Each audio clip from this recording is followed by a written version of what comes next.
Welcome to the Game On podcast. Port stuns the Blues at Marvel with a great comeback in the second half. Adelaide taken apart by a rampant Hawthorn. Where to from here?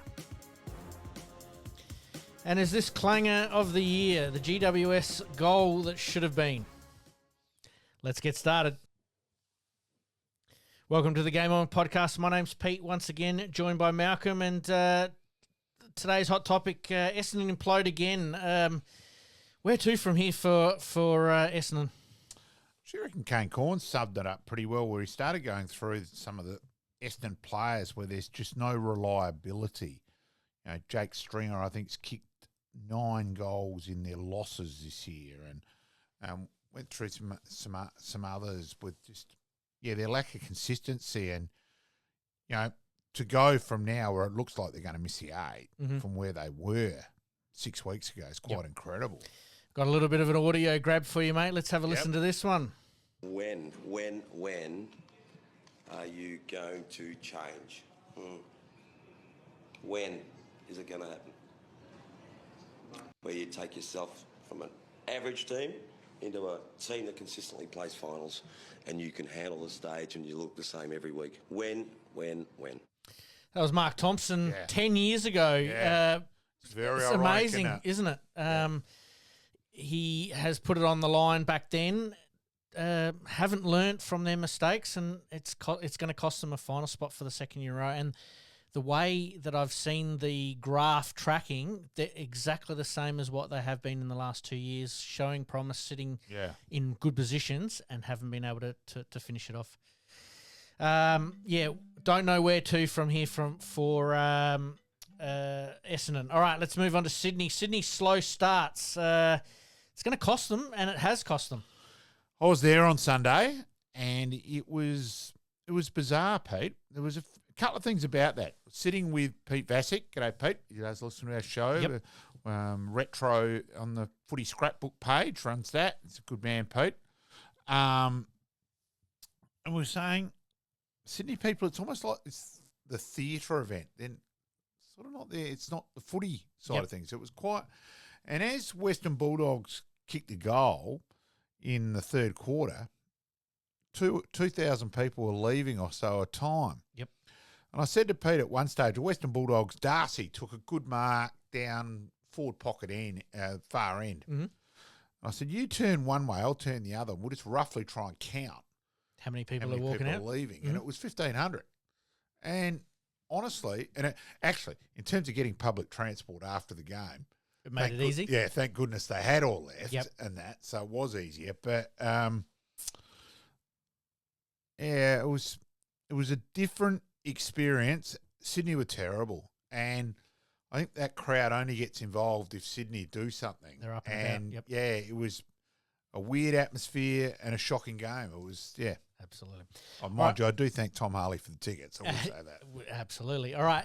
As you may have noticed, we've got a slightly different opening. We are going to have a bit of housekeeping for everybody there. We're just rearranging our podcast. We've had some feedback on the length of our episodes, just trying to shut that down a little bit, keep it a little bit tighter. So we've decided that on Mondays, we're going to provide our flashbacks of our previous interviews.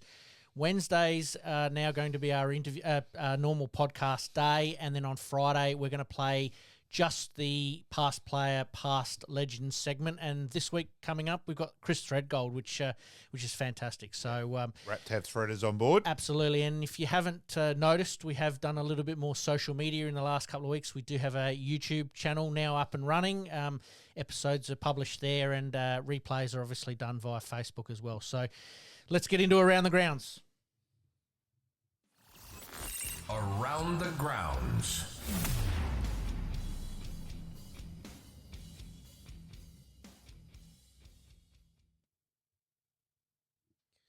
All right, we're going to talk, obviously, some hot topics with the AFL, but we're going to kick off straight away with Adelaide.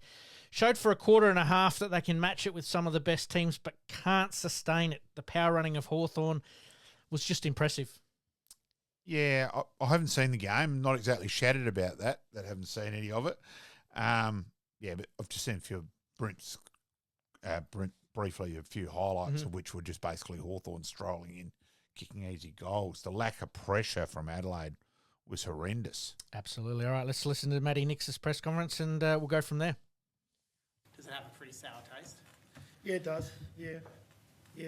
As good as they were, we were as bad in that second half, especially. That's probably as bad as we've been for a number of years, unfortunately. So we knew we had a massive challenge ahead of us, and we weren't up to it in the second half. We showed the plan coming in the first quarter. Had the game on our terms, challenged a team that are flying at the moment, and then weren't able to continue it. And that happens when you play a team that's got the confidence they do and are playing as well as they are. They put you away when you're not at the level, and we weren't at the level. Matty Nix there talking about his frustrations about not being at the level, but this sort of goes back to what we played with Essendon, with not being, a good team and wanting to play finals. Yes, they have their issues when it comes to personnel, and I'm sure that's going to sort itself out over the next 12 to 18 months. But they're in a very precarious position at the moment as to how they've recruited for here and now. Yeah, but also it hasn't sorted itself out. You've still got, and look, again, I'll harp and use the two as examples, but I have huge respect for Lockie Murphy as a person. But it's farcical that he's played over 100 games for Adelaide, and I don't believe he would be on a list at any other club. Mm-hmm. Ruck, huge weakness since 2017, and nothing's really changed. That's my beef with Adelaide. And also, let's not only go. Well, they are missing another big-bodied midfielder and a classy midfielder, and probably one key defender. But we all harp on about the recruiting. What about the lack of development coaching, the lack of improvement? McHenry and Jones haven't hardly improved from day one. They've plateaued. And there's nothing there. So there's lots of things wrong with Adelaide, not just coaching and in that regard. Obviously, Adelaide taking it apart by 66 points. Is it a case of no standards that, you heard Mark Thompson talk about Essendon there, and you could apply that to two or three teams in that they just seem to be gentle, not go after, not ruthless enough. I think that's probably the word I'm looking for. Yeah, but I think they rely on their top-end talent. Dawson and Rankin out. So probably their two best players out. Mm-hmm. And I think they do fall away. There is a lack of depth there in that way, but just a lack of pressure and just the way Hawthorn just strolled in, it was like they could have had a beer in one hand and kick the goal with the other was pathetic. A pie and a pint, and away they go. So we'll sort of touch base with that one a little bit more and see what the reaction is for Adelaide this week coming up against Geelong, and we'll talk about that in a minute. All right, we move on to Port Adelaide. Port Adelaide fight back from 31 points down to put another top 8 side back to the pack, kicking 7 goals, 8 to 1 goal, 5 at one stage. Huge comeback. We'll listen to Kenny and what he had to say. So pretty early in the week we knew what we were trying to do. When you play Friday, Monday's not that long ago. You're preparing for a game. It's good to know that, heading into what you hope is another finals campaign, to sort of discover another sort of add string to the bow this late into the season. I don't know. It always helps to have flexibility in your team. But I think what helps most is that was probably a finals type of football that we've got to get better at. And, we took it on in Melbourne, against a team sitting second on the ladder. It was good practice. Obviously, Kenny there talking about Asava Radaglia moving up forward. What are your thoughts in that move? Is it delaying the inevitable? Do they bring Marshall back? Do they keep him in the side? Where to for Port Adelaide from here? I think Radaglia has struggled down back as it is, with just a lack of consistency, just almost brain fades and some errors of goals. He looks more comfortable up forward. Marshall's still injured anyway, so he gets another crack this week at centre half forward. But if they had Marshall available, does he play? Well, I think Radaglia plays instead of Dixon at the worst. Yeah, hadn't thought of that. Yeah, that's a pretty good point. Port Adelaide did have an extended break, only by a day or so, but does playing Carlton off of a 5-day break make much of a difference? Oh, it certainly obviously doesn't help, but hang on. It's only 20. It's above your head anyway, so yeah. Professional sports obviously have these short breaks. Teams are not handling the bye week all that well. Do you find it? Do you think it might find it easier if they have the 5-day break rather than the 10-day break, 12-day break? Who knows? Who knows? Yeah, It's not like they're not. It's not like they're having to go to work. Yep. It's not like you can't do your rest and recovery and your beach and your spa and all that. So yeah. Obviously, Port Adelaide getting up there by 14 points. Just staying with Port Adelaide very quickly, is Dan Houston on the trade table to get another free agent, maybe Perryman to come in? I wouldn't think so. Are they rebuilding on the run? Or is it still that evolution of that they're just incrementally improving? Yeah, I think in that way. I'd be very surprised if he's still not around next year. Question without notice. Kenny Hinckley, is he the man for the job next year? Regardless of result, let's take the result out of it. Is he the man for the job next year? I know the result's going to play a part in it. I think the results will decide that. So I think because he's been at Port so long, they're going to have to win at least one and probably 2 finals for him to keep his job for next year. And that's a lot of pressure. That's for sure. Again, question without notice. Just flipping back over to Adelaide. Matty Nix again defends that he's the right man for the job. Is he the right man for the job? Realistically, what coach would get better results than Matty Nix at the moment? I think it's so hard. We don't know and all that. And, it's like I know a tradesman should never blame his tools, but if he doesn't have the players that are capable to play at that level, it's not really a true indication of whether he can coach or can't coach. I think he's got the most out of this group, and I don't see any other coach getting any more out of this group than what he's getting, which means that they've got to improve their list to be able to show whether he can or can't coach. Yeah, there's huge weaknesses in the list, and I've thought that. Yeah, I didn't have them Adelaide in the 8. Well, I did, but I was under false. Yeah, I think there's big weaknesses there. And then on the flip side, we talk about West Coast and their open coaching vacant job. Who is going to take over that job? Because it's not going to be an established coach, or we don't think it's going to be an established coach.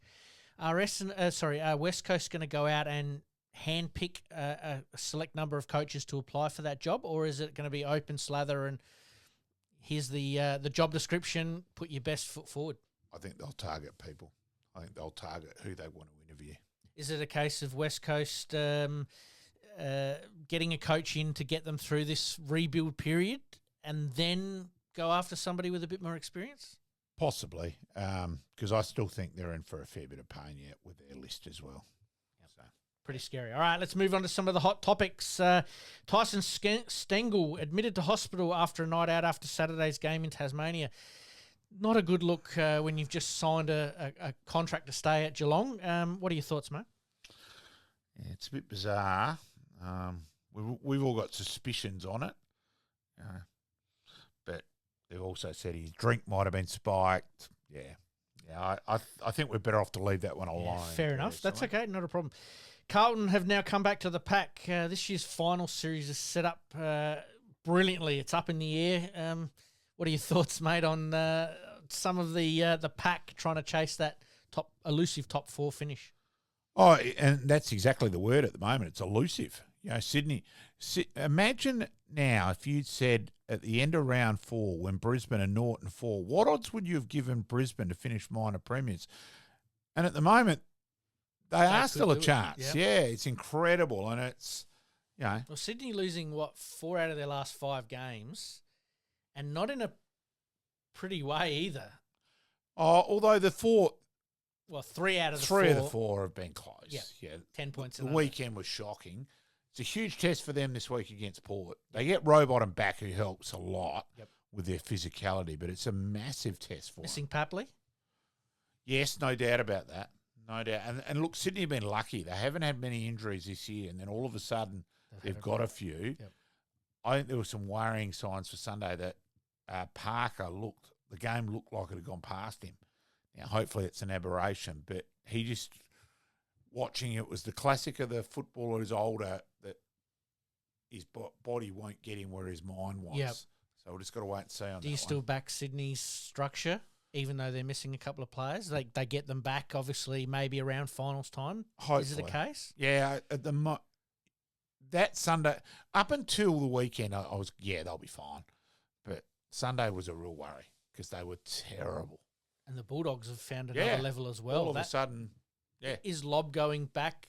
Again, he does look better. He looks better down back. He looks like he's yet another one of those guys who needs to run straight ahead at the ball. Which is where you want Hilberberg for Adelaide to maybe just play last him 4 weeks just to have a look. Yeah. He's a free agent, so who knows what might happen with that. Carlton sent a second please explain for Harry Mackay's late withdrawal from Friday night's game. It doesn't look good, does it? His eyes were rolling in the back of his head first time round. Then all of a sudden he pulls out last minute. They're saying, sniffly nose and sick, but it does worry me that was the reason why he did pull out.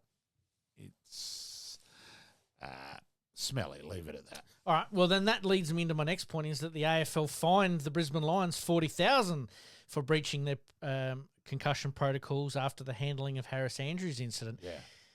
We haven't heard any more from the AFL or Carlton as to what's happened there. You're right. There's something that's not right there at all. I think they just got to have independent doctors for it all. I don't think you're going to win with any other way. Yeah. Yep. And it's at the moment it does look like one rule for one and a different rule for others. And there was the crazy bit of Port with the two guys where Lear and that collided and that. In that Adelaide I game, just think it's got to be independent doctors. Yep. Yeah, I think that may be the way it's going. Yep. We could have played this one right off the bat, but Scott Pendlebury will play on after this year, but he's playing his 400th this weekend against Carlton. What an achievement. What can you say about him? His skills are just sublime. I think Nathan Buckley... His vision, his balance. Nathan Buckley put it well in that little promo that I think Fox Footy did, that he does the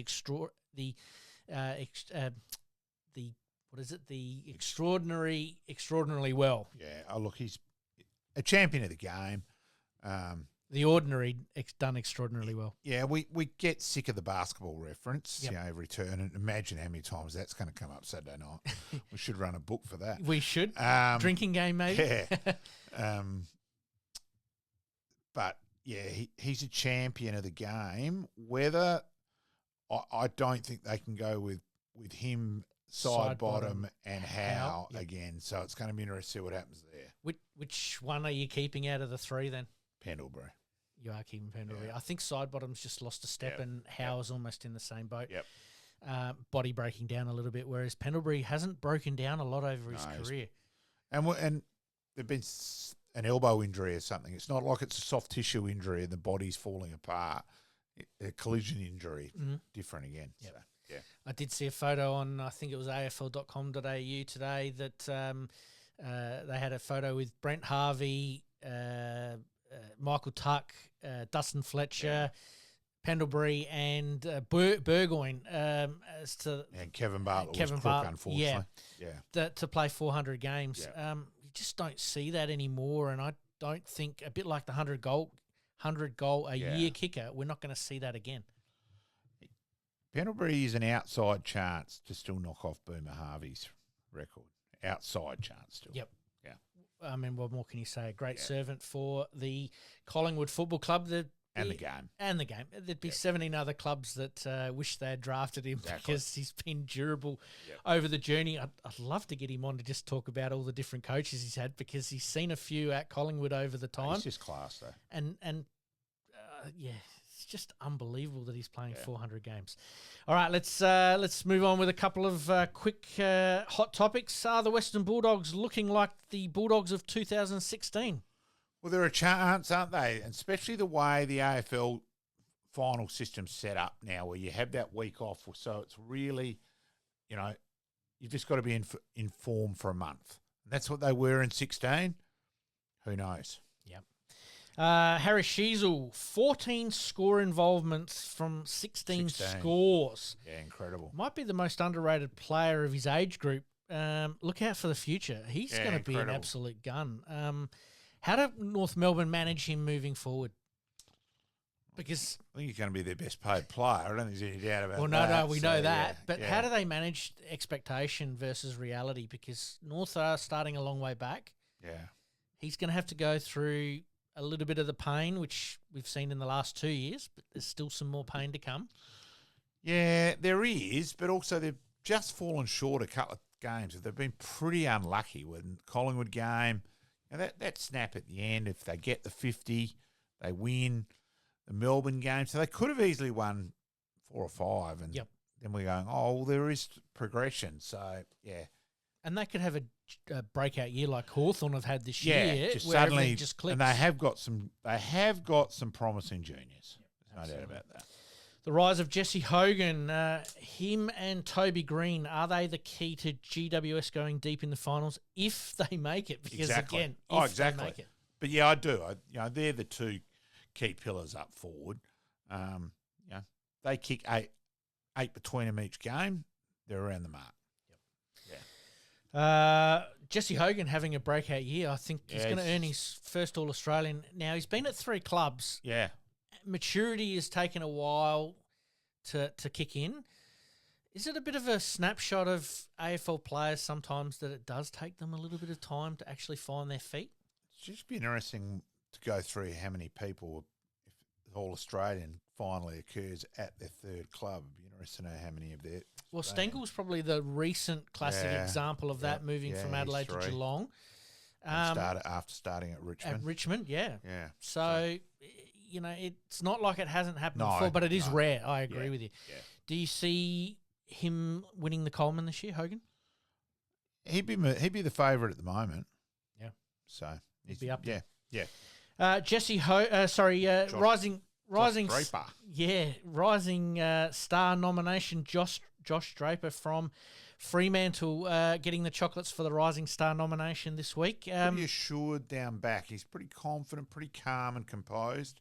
Yep, big future. As a backman, you don't see too many young guys come in and step in and do their role brilliantly right from the get-go. And as I said, I love his composure. All right, mate, let's move on to some tips for this week. Huge games coming up, round 21. The Bulldogs v Melbourne at the Marvel Stadium. I'll go the Dogs. But I like there too. I think in terms of for the future, Ugle-Hagel and Darcy, they've still got Norton. Yeah, they look dangerous up forward. Ugle-Hagel, he's taken another step in the last 4 weeks. Oh, he was good on Sunday. 4 weeks in a row now that he's actually stamped his authority. Too. Yeah. He was probably the one. He was the guy who impressed me the most. Where I went, hey, he's a genuine chance to go from the good player to eventually become the superstar of which they can bank on. Yep, absolutely. All right, Melbourne. What are your thoughts on Melbourne as to where they go from here? Because they're a team that's now slipped outside the 8 after promising so much. Injuries and everything's caught up with them as well. Yeah, but I think we thought May and Lever, the pillars down their back, they're not going to get scored. Obviously, losing Petrarca, and Petrarca was in the best. He's in the top handful of players in the comp. Gawn carrying the injury, so West Coast taking on the Gold Coast Suns at Optus Stadium. Is it a chance for the Suns to get a win away from home? Yeah, I will. I'll go for Gold Coast away. I'm going to go for Gold Coast away as well, but. You don't trust them, though. No, you don't. Yeah. I'm not putting hard-earned money on it, I can tell you right now. Yeah. Just briefly, before we go on with some of the tips, what were your thoughts on the melee between West Coast and Freo last week? And it was an old-fashioned melee, wasn't it? Bit of fun. Absolutely. Good fundraiser. Well, it was a huge fundraiser for the AFL. 57,000 all up over the round for melee. Sponsor the show with the fines. Absolutely. Maybe we have to go there. North Melbourne v Richmond at Marvel, mates. Wonder which one wants to actually win out of it. Which one can win? I'll go North Melbourne. I'm going to go North Melbourne there as well. Do you see Dusty staying at Richmond? I'm not sure. I still think he might retire. Okay. Yeah. We'll follow that up. Yeah, we'll well, probably wait ask that and see. question the same Yeah. over the next couple of weeks, but let's see how it all I pans admit out. I haven't followed it up at all, Yep. but I might do that this week. Cats v Adelaide down at GMHBA Stadium. Cats? Do you mount any case for No. Adelaide? No. None? No. Not one? No. No? No What- chance. No chance. What about the surface down at GMHBA? Can they start now, Adelaide? Yeah, that's probably their best chance. Fair enough. The surface down at GMHBA. Well, they could always do what I did when I was coach of uni, knowing we were going to lose to Melbourne uni before a game, pinched a Guernsey from the opposition rooms, and we had one of our guys run on and calling for a count with 5 minutes to go. Melbourne uni didn't see the funny side in it. No, well, neither would Geelong if that happened. Sorry, the surface at Geelong, is that a worry? Not for this game, but in general? It's just hard to tell still yet. Is it teething problems with the new grandstand that they need a year or two just to understand what's happening? Because a helicopter flying over it to try and dry it out isn't exactly It's the ideal situation, is it? no. You'd expect there'll be a pit dug for drainage, even more In so the during off-season? The off-season, yeah. Maybe not as much cricket being played there early on. All right, the big one, Carlton v Collingwood, or Collingwood v Carlton at the MCG. I'll go Carlton. Pendlebury's 400th. Yeah, Is it a case of teams can get themselves up for They that will. game? They'll have a crack, but I just think their lack of, and De Goey's still out, their lack of depth, I think. I'll go Carlton. So do you look at Carlton's match against Port last week as a bit of a aberration? Not so much an aberration, but I think getting Mackay back. Curnow and Mackay is totally different than just Curnow. Very cool. Yeah.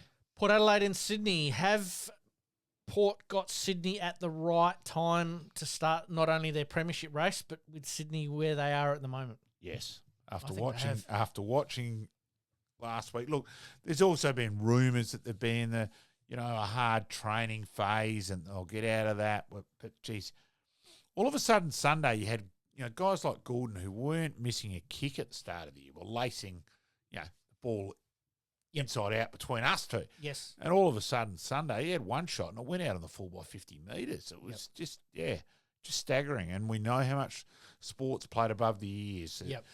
If Port kick the first two or three, Sydney will panic again.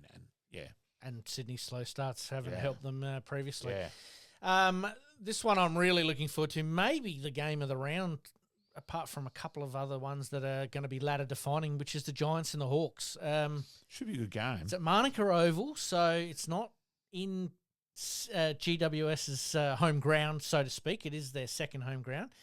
Hawthorn have got nothing to lose at the moment, and they're playing that way. Yeah, I'm going to go for Hawthorn. I just love the footy they're playing, the speed on the ball, and they're irresistible at the moment. Here's a real question without notice. Yep. If Hawthorn win this game and sneak into the 8 this weekend, do they stay there? Well, you can't tip against them at the moment. They're the inside thing. And let's remember also, they blew the game against Port here. Port didn't win it. Hawthorn managed to grab defeat from the jaws of victory, where if they just played remotely smarter football, they win that game. And, premiership table's a tad different in that way. I think they'll run the Giants off their feet a little bit. I'm sort of with you on that one Yeah. there. Essendon v the Dockers. This becomes another huge game. We did obviously hear earlier about the Mark Thompson saying that when do they go? When do they go from that good team to a finals team? And at the moment, You can't tip Essendon at the moment. you can't. Not with any confidence. No. We spoke 6 weeks ago going, do you trust them? Yeah. Do you not trust them? And we were still a bit They beat Collingwood. We think, maybe. Yeah. And then since then, it's been downhill. I'll go. Again, you can't tip the Dockers with any confidence in Melbourne either. But I'll go Freo. Well, Freo are in some reasonable form. And being over in Perth, we don't see them as much. And we don't probably give them the kudos that they their form deserve. still away in Melbourne has still been average. So is Essendon trying too hard? Who knows? Yeah. Again, you talk about it being Errors between the years. Yeah. It's very interesting. And to finish us off, St Kilda v the Brisbane Lions. I think this could be the game of the round. Okay. But It's at Marvel. Yeah, I'll go Brisbane, but I do give the Saints Saints all of a sudden have played better, but then I do wonder were Essendon that bad as well. Yep. So Yeah. Yep. All right, coming up after the break, we've got the SANFL with Glenelg getting up over Norwood. We have the Super Netball Grand Final, Adelaide Thunderbirds. Thunderbirds are go. And to finish this off, the swimming, the Olympics, some unbelievable results. You're listening to the Game On Podcast. We'll be right back after this short break.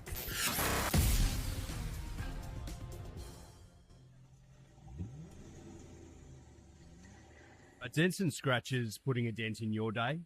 Introducing Roger Steen Crash Repairs Adelaide, your trusted solution for automotive woes. With over 2 decades of expertise, Roger Steen Crash Repairs guarantees top-notch service, restoring your vehicle to its former glory in no time.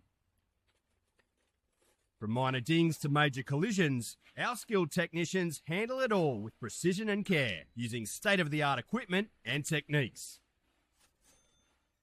Roger Steen Crash Repairs saved my car. It looks brand new. Fast, friendly and reliable. I wouldn't trust anyone else with my vehicle. Don't let accidents slow you down. Visit Roger Steen Crash Repairs Adelaide at 14 Penner Avenue, Glynde, for quality service you can count on. And here's a special offer just for our listeners. Mention this podcast and receive a $100 discount on your repair. Roger Steen Crash Repairs Adelaide. Excellence in every repair. All right, and we continue on with our Around the Grounds with the SANFL round. 15 games. Norwood going down to Glenelg down at the Bay. Yeah, Glenelg way too good. McBean had a on day. Did he ever? Was 6 goals. Yeah, he did get a couple of free kicks, which I'm not even sure his parents would have paid him. Was a couple of bizarre ones there, but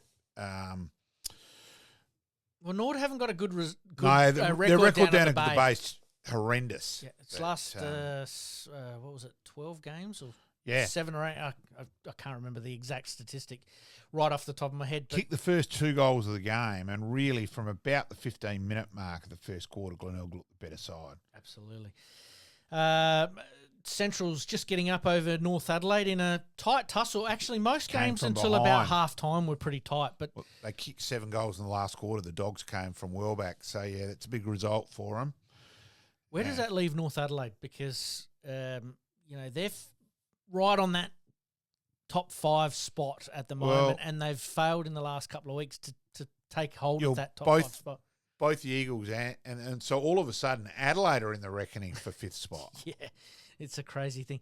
Have Centrals just got their mojo back? I think they're... Or is it a case of the opposition on the weekend? Yeah, I think they're better than the teams underneath. I actually think they're probably the most, in some ways, where Centrals are is where they should be. Yep. And they keep having a crack, So, yeah, huge respect for the Dogs in that way. Absolutely.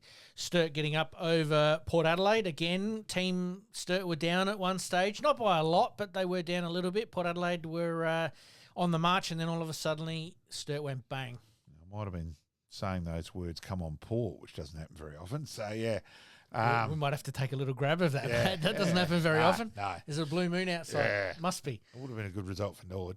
Yep. But, look, Sturt, again, huge respect for Sturt. They keep having a crack, and I've said it time and time again. Marty Matner has got them absolutely firing, and he's just recently signed an extension with Sturt, which I think is a great fit for everybody. And where I like Sturt is you know what you're going to get, and they just present and have a decent dip. I think they have weaknesses up forward in terms of lacking a key forward.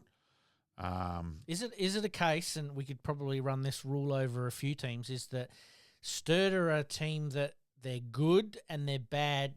Their in-between is very, very good, whereas some teams, their good is great and their bad is terrible. Yeah, there's no in-between. I think there's less. I think Sturt's consistency is better. Yep. Yeah. Do we see Glenelg being that way this year, trying to back up from obviously last year? Yeah, and I think Hosey getting injured for them was vital. So all of a sudden they haven't got Hosey, McBean and Reynolds. So one of those three gets the third worst backman. Yep. I think Nord probably didn't get their mat traps right on Saturday either.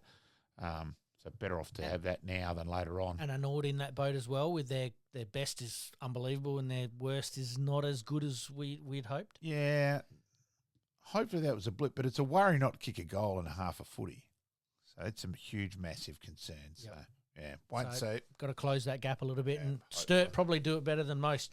South Adelaide getting up over West Adelaide. Again, a great result for South Adelaide in their rebuilding process. And also it virtually assigns Port Adelaide the wooden spoon.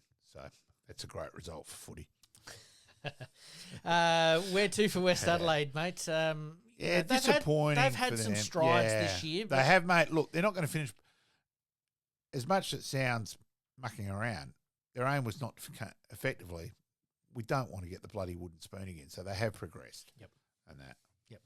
And look, I still mucking around then about Port, but I still fail to see what the sides think they're going to gain by going to the VFL. Yeah, I don't get it. Well, we'll talk about that one in a second. We'll just finish off with the last game. Woodville West Torrens, surprise again, losing to Adelaide. Yeah, Adelaide's side was pretty reasonable though. Again, it's while Crouch pulled out, they still look pretty. And I tipped them with saying because I think they're going to have enough AFL players available, and that's as simple as it is. If they've got enough, so they haven't got many top ups, they're pretty hard to beat for everyone. So you've led me perfectly in because this week's rounds of matches are actually everybody's got a buy. So we'll talk about next week's tips then. But you've led it perfectly into is that will the SANFL change the rules to allow a little bit more flexibility for Adelaide and Port Adelaide? Because but I think will they stay in the SANFL past the next year and a half? Where I still don't get the beef. They did change the rules. They got Adelaide got young Welsh. Port got Logan Evans, all of a sudden. So Nord have actually been disadvantaged there because they haven't had Logan this year, where really he should have still been a Nord player. Mm-hmm. So they did have changes which helped them, and yet. Speaking of Logan Evans, he's been a real shining light since going into the AFL there. And rap for Logan too, by the way. Yeah. Can we see any more tinkering of the rules to maybe appease them a little bit? Well, because the AFL... word. Don't seem ready to accept Adelaide. Oh, no, they don't and want Port into the AFL reserves as yet. I know there's a lot of water to go under the bridge, but can there be some sort of compromise? I know a lot of people will go, no more compromise. It's the SANFL. You play by our rules. There's a fair few SANFL people getting sick of that. As far as I'm concerned, they're getting too much. I don't see why they had that extra player this year anyway. So it's effectively another one on their list. Now, I'm flabbergasted with and they're saying their top-up players aren't good enough and all that. Well, that gets down to recruiting and development. So, whether there should be more. But hang on, let's also remember, say Port. And Dixon's played SANFL this year. Well, his salary this year is more than the opposition put together. Yeah. So, hang on. What are we whinging so much for? Yep. Yeah. Do you see Port and the Crows staying in the SANFL past this current term? I think it's very unlikely. It'll be interesting to see what happens. Whether, as I said, I still don't see what they gain. All right, we'll stay with the SANFL very briefly. The Sturt fence debate. We did talk about it briefly last week, and we have talked about it with Chris Thredgold a little bit earlier tonight in our interview with him. Common sense has got to prevail here somewhere, surely. For mine, I'm yet to hear one reason why it shouldn't be. I've made my point. I've been disgusted. It takes a fair bit to shock me of some of the tactics of the anti-fence brigade have been staggering. And, I just don't get it. For mine, it's just a no-brainer. There's still going to be plenty of gates, all that. Doesn't change anything. Just put it up, for goodness sake. Use it. Chris put it very, very well. It was actually the council who were the ones that were pushing this, not the football club. It's a council asset. They're looking, obviously, to protect their asset as much as possible. But Sturt Footy Club spending around about 30 grand a year on temporary fencing. It's not only the money; it's the labour. They're having to organise so many things with it. And look, they've got it down to fine art. They do it brilliantly. Yep. Can't the community just appreciate that? And just you're still going to have the gates. You're still going to have access. I don't get it. Unbelievable. Strike me pink, as KG would say. It's been unbelievable. Well, let's stay on the SANFL, and you had the pleasure of being at KG's 85th birthday there the other night, a passionate SANFL man. Fantastic for KG personally, and strike me pink is exactly what most of us are saying.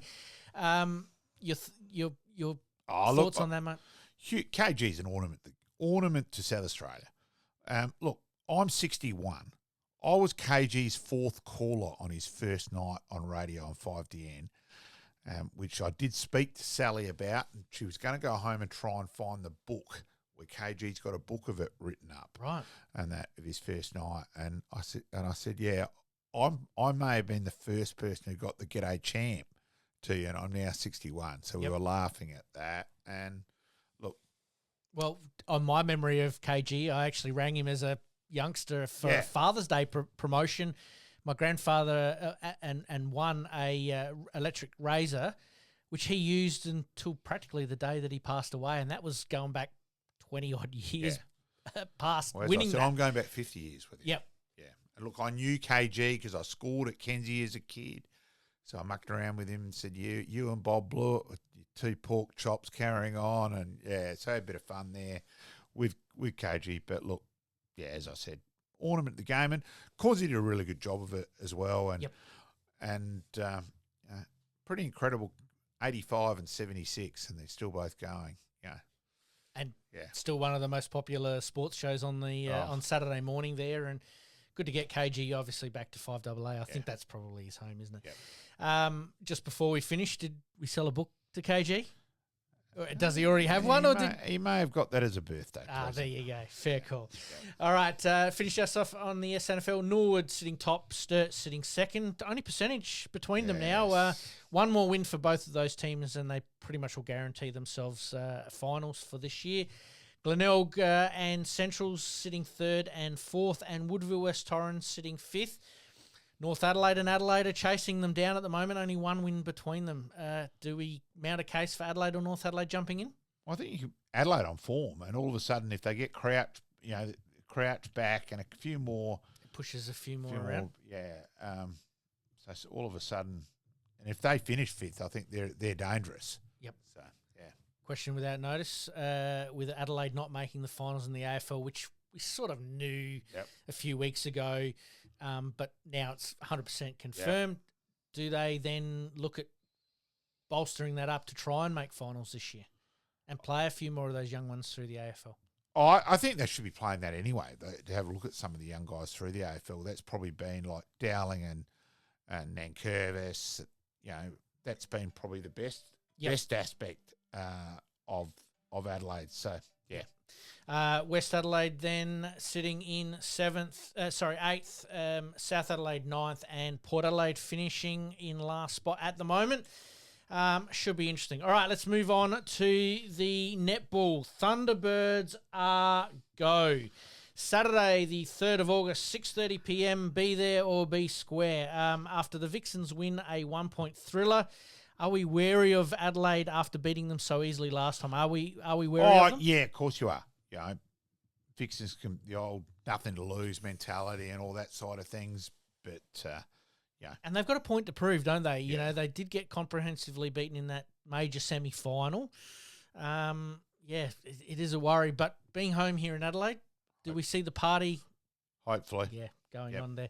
The Thunderbirds, premiers back in 1998, 1999, 2010, 2013, 2023. Will we be adding 2024 to it? Hopefully. If you can't get there live, KO Sports and Foxtel will be showing the grand final, so definitely tune in on that one there. Let's talk swimming. Ariane Titmus, women's 400 freestyle gold medalist, now ranks up there with some of the Australia's best swimmers. Yeah, and then McEwen as well, and O'Callaghan. Yep. And that. So there's been some great performances already, in the swimming. And Jess Fox also, obviously. Wow, you led me into that perfectly. K1. Ends her lifelong wait for Olympic gold in the K1, mate. And Kate Brown with the cycling. So, 6 golds at the moment. Look, I will give the ABC commentator on radio on whatever morning it was. Mm-hmm. I think it might have been Sunday morning when I was up at 4 o'clock ready to go to the airport. Yes. Breaking news, Australia are on top of the medal tally. Let's call off the Olympics. Yep. And I thought, good on him. It was funny and it was good. So, I think we were there for a few days. So it's always nice. But, Canada did their job on Australia for a couple of bronze medal matches the last couple of games, but we'll talk about that one a little bit later. You did mention Jess Fox ending her Olympic gold in the K1. The superstar claimed victory in the final despite only qualifying 8th fastest. Jess's journey is 2012 silver, 2016 bronze, 2020 bronze, 2024 gold. And Beauty. hopefully another one to come in these games. Yep. So, Absolutely. In the event where she won in the last Olympics. So. Absolutely. All right, let's take a very, very quick break. When we come back, we're just going to promo the Chris Thredgold interview. You're listening to the Game On Podcast. We'll be right back after this short break. Looking to buy or sell your home anywhere in Adelaide, from the hills to the sea? Meet Gary KRIEVS, your dedicated local agent from OUWENS CASSERLY Real Estate. With unparalleled knowledge of Adelaide's housing market and a commitment to exceptional service, Gary ensures a smooth and stress-free experience for all your real estate needs. Trust the expert, trust Gary KRIEVS at OUWENS CASSERLY Real Estate. Your next dream home awaits.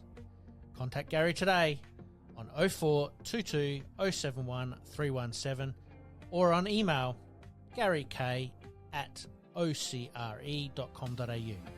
And for more listings, please visit owenscasserly.com.au. Make it happen.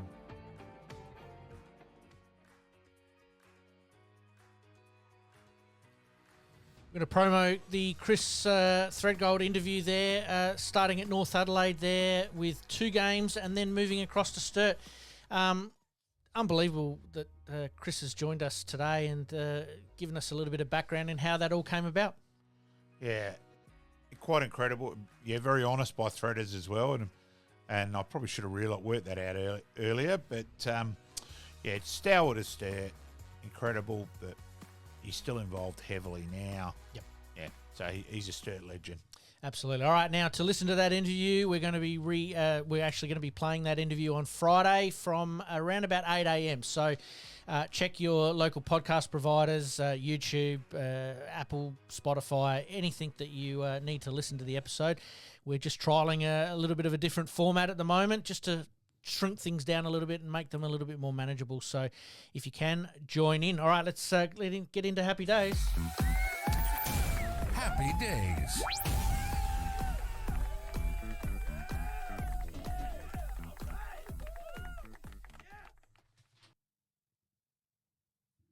All right, let's kick off Happy Days with happy birthday to Yvonne Goolagong-Cawley. Legend. Just, it seemed like very elegant to watch as a tennis player. The old wooden rackets back then, and not so much power game, but smooth mover. You could always see how massively respected she was as well too. Yep, so, absolutely. Yeah. Yvonne Goolagong, born on the 31st of July, Australian former number 1. She was number 1 in the world and one of Australia's the world's leading players in the 1970s and early 80s.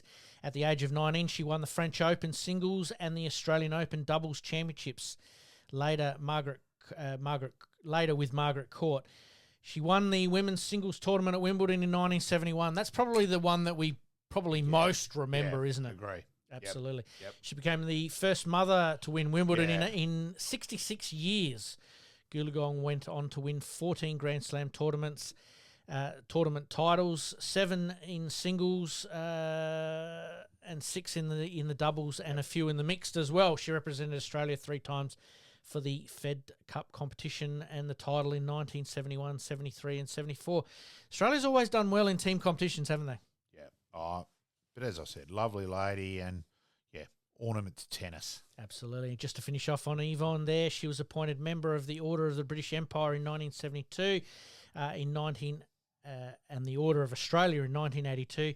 She was also inducted into the Sports Hall of Fame in 1985 and the International Tennis Hall of Fame in 1988. And most importantly, getting back to her roots there with the Aboriginal Sporting Hall of Fame in 1989. I don't think there's any title that she hasn't covered. I had the privilege of meeting her and coaching with her with a little bit of tennis back in the day. And, just an absolutely lovely lady. All right, let's move on to cricket. Yes. Graham Gooch, 1990, scores 123 to follow up on his first innings of 333. Yeah. At that stage, that was a record and all that. Yeah, and that very good player, Graham Gooch. Interestingly enough, he started his test career with a pair against Australia. That's a great statistic, mate. Yeah, yes. But one of the all-time greats for England. Combined total of, I think, 456 runs over a test period. One game, it's huge. Yeah. What can you say? He's one of the stalwarts of English cricket. All right, let's move on. Talking Olympics this week, 2012, Michael Phelps becomes the greatest gold medal winner in Olympic history as part of winning the American 4x200 freestyle relay in London. Phelps, the 19th career Olympic gold medal and 15th overall career gold. Incredible. Just, Phelps, Jordan, Spitz, it's up there, isn't Bolt. it? Yep. Legends. It's unbelievable. I've seen a photo of him with all his medals around him. How he doesn't need a chiropractor or a physiotherapist afterwards. Or a crane. Yeah, exactly right. We move on to tennis. 1995, Monica Seles beats Martina Navratilova in her return to tennis after she was stabbed on court in an attack in 1993. Still unfathomable what happened, and really, she never got back to where she was, and it's a case of what might have been. Yeah. She was certainly one of the greats of the game. Horrendous. Absolutely. And to finish us off in this week, 2021, we have talked Olympics before, but Australia swimming legend Emma McEwen claims gold in the 50 freestyle and the 4x100 medley relay for a total of 7 medals at the Tokyo Olympics. And has now overtaken Ian Thorpe as our most medal-winning Olympian. So, one of the all-timers. Absolutely. All right, let's get into the extra time big finish. Extra time big finish.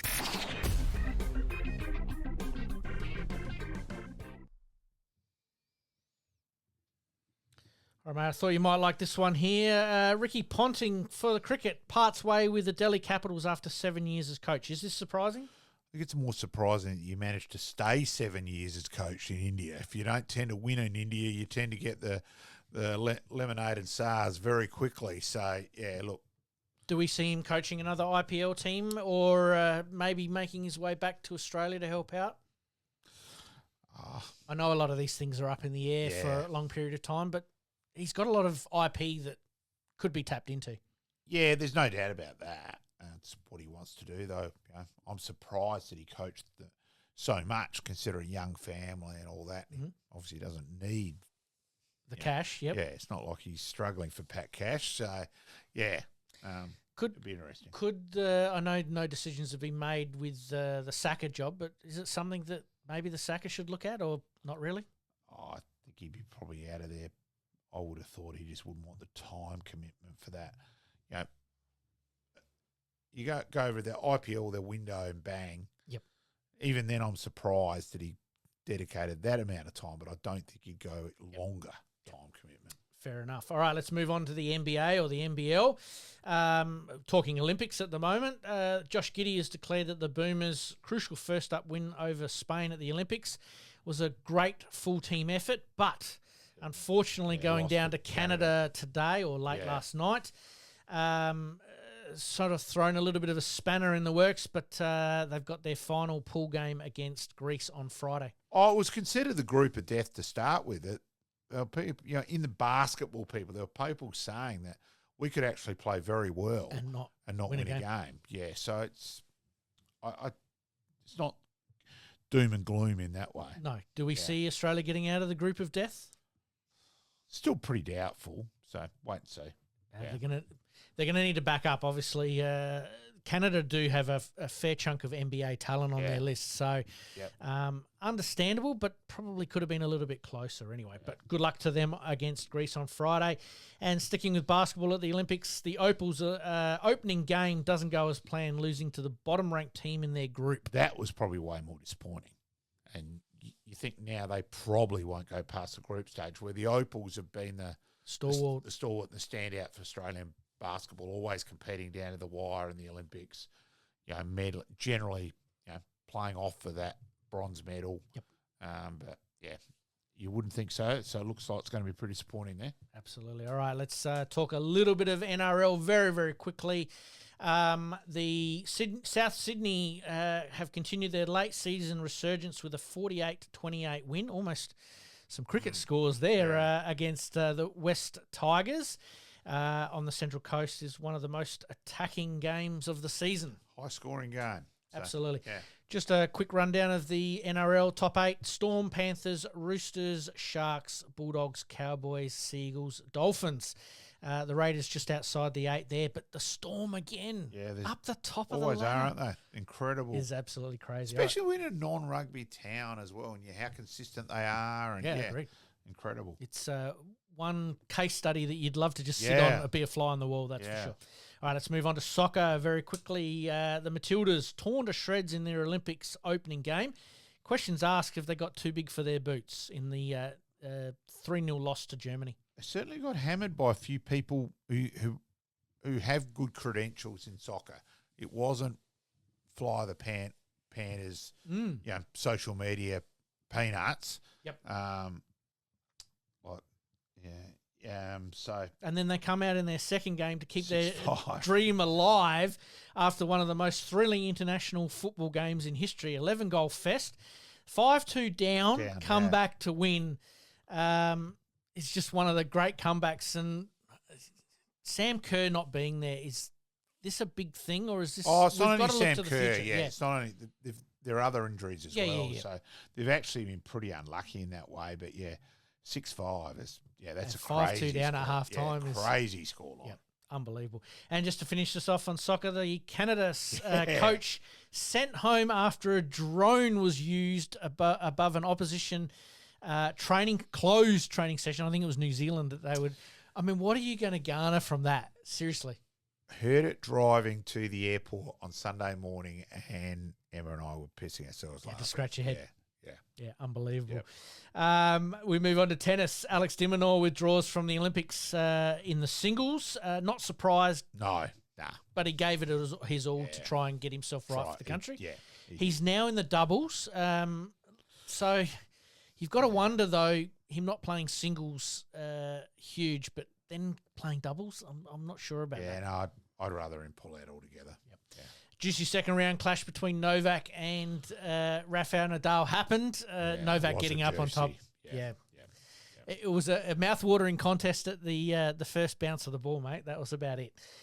Let's move on to a couple of general questions just to finish us off today, mate. Razor Ray hangs up the whistle. More experience gone from the AFL. Should he become the AFL umpire and director? Personally, no. I think Razor's always been Ray about Ray. I don't mind his role in the media and all that. I think he's more suited there, personally. Fair call. Reid retires from Sydney. Injuries can be a cruel part of the game, can't they? I thought it was bizarre that he got a contract this year. I think he's been kept too long from Sydney, and that spot could have been better used on their list. Well, they did keep him on the list for, his behind the scenes, almost like Adelaide are going to have to do probably for Taylor Walker.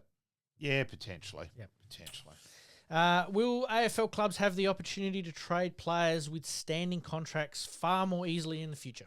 I think there's still more Meat on the bone there? Yeah, and Water water to go going on to the the bridge. Yeah, it'll be depending on the Players Association there as well.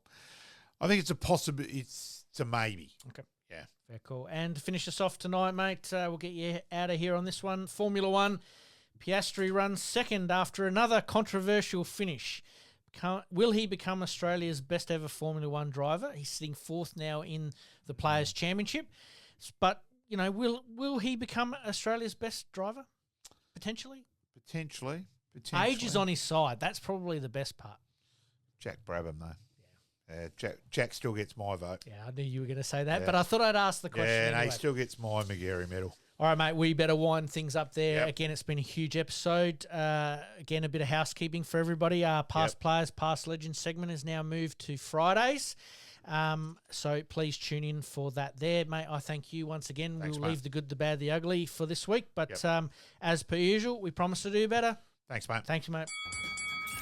In this crazy world we live in, we all need the distraction. Enjoying the show? Like, rate, and subscribe. Hook up and connect with us on social media at SportsCast SA. We'll see you next time on Game On.